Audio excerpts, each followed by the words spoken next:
ಇದು ಸತ್ಯದ ಬೆಳಕು. ಜೇವರ್ಗಿ ತಾಲೂಕಿನ ಕಾರ್ಯನಿರ್ವಾಹಕ ಇಂಜಿನಿಯರ್ ಕೆಬಿಜೆನೆಲ ವಿಭಾಗ 1 ಅವರ ಕಾರ್ಯಾಲಯದ ಒಳಪಟ್ಟ ಯಾದಗಿರಿ ಜಿಲ್ಲೆ ಸುರಪುರ ತಾಲೂಕಿನ ಟಿ ಬೊಮ್ಮನಹಳ್ಳಿ ಗ್ರಾಮದ ಸರ್ವೆ ನಂಬರ್ 220ರಲ್ಲಿ 2025-26ರ ಸಿಪೇಜ್ ಡ್ರೈನ್ ಕಾಮಗಾರಿ ಟೆಂಡರ್ ಕರೆದಿದ್ದು, ಈ ಟೆಂಡರ್ ಅಲ್ಲಿ 25 ಜನ ಗುತ್ತಿಗೆದಾರರ ಅರ್ಜಿಯನ್ನ ರಿಜೆಕ್ಟ್ ಮಾಡಿ ಅಧಿಕಾರಿಗಳ ಕುತಂತ್ರದಿಂದ ತಮ್ಮದೇ ಆದ ಅನುಕೂಲಕ್ಕೆ ತಕ್ಕಂತೆ ಗುತ್ತಿಗೆದಾರರಿಗೆ ಅಗ್ರಿಮೆಂಟ್ ಮಾಡಿಕೊಟ್ಟಿದ್ದಾರೆ.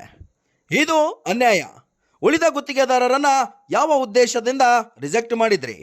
ಇದು ನಮಗೆ ಲಿಖಿತ ರೂಪದಲ್ಲಿ ಉತ್ತರ ಬೇಕು ಎಂದು ಕರ್ನಾಟಕ ರಕ್ಷಣಾ ವೇದಿಕೆ ಕಲ್ಯಾಣ ಕರ್ನಾಟಕ ಘಟಕ ಅಧ್ಯಕ್ಷ ಶಿವಮೋನಯ್ಯ ನಾಯಕ್ ಗೋನಾಳ್ ಮತ್ತು ಸುರಪುರ ತಾಲೂಕು ಅಧ್ಯಕ್ಷ ಹಾಗೂ ಸಂಘಟಕರು ಕೆಬಿಜೆಎನ್ಎಲ್ ಅಧಿಕಾರಿಗಳಿಗೆ ಮನವಿಯನ್ನ ಸಲ್ಲಿಸಿದರು. Vajraksha news report, Chandru Gonal.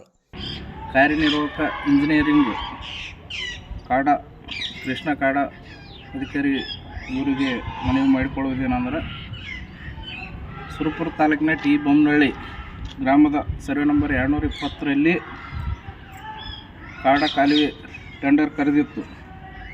ಅದರ ಟೆಂಡರನ್ನು 22 ಮಂದಿ ಗುತ್ತಿಗೆದಾರರು ಅರ್ಜಿ ಹಾಕಿದ್ದರು.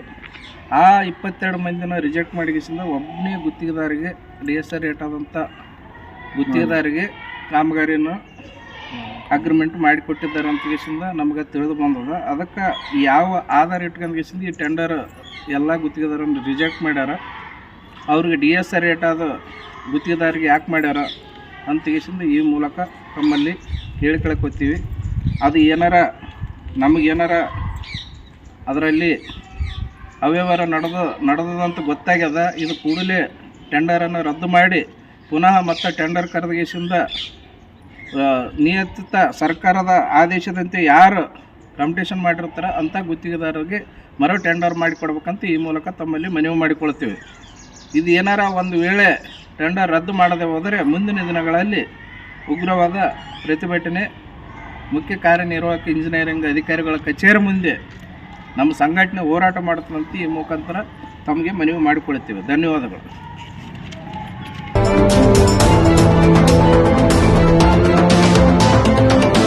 ವಜ್ರಾಕ್ಷ ನ್ಯೂಸ್, ಇದು ಸತ್ಯದ ಬೆಳಕು.